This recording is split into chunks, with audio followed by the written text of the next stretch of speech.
I'm the only person who is disabled who is venturing into what? Into this business. But for me, in this village where I am, people just look at me like any other person. Yes.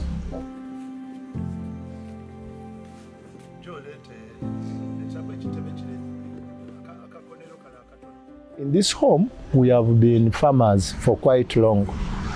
I did not pick up farming as something which I picked at later, but it was there even during our parents were still alive. Okay. So we learned that thing right from our parents.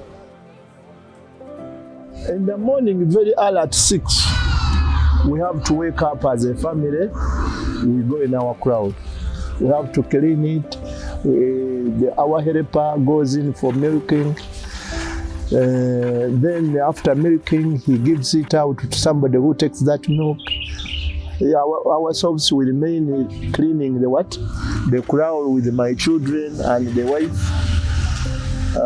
After cleaning the kraal, me and my family members, the wife goes to the garden. The children, they go for schooling. Then in the evening, we have to come back. We have to clean and also milk.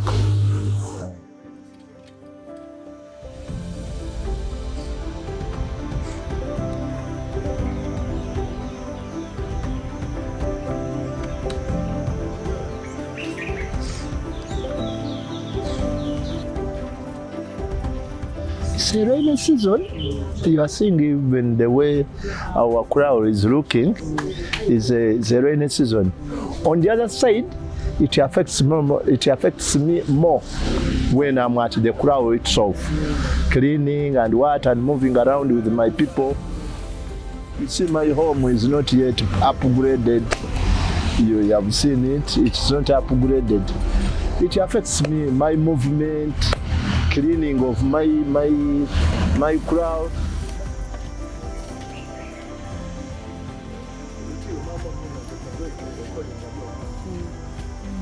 You see, people with disabilities as they grow, you try to develop joint pains and what.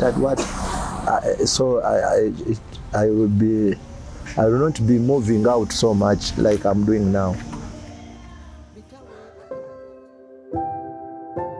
My disability, my mother told me it came at the age of 6 months.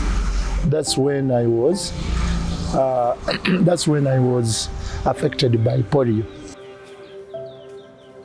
She was putting me on the back to take me to school, all my primary level. Then during my secondary level, I was taken to a boarding school.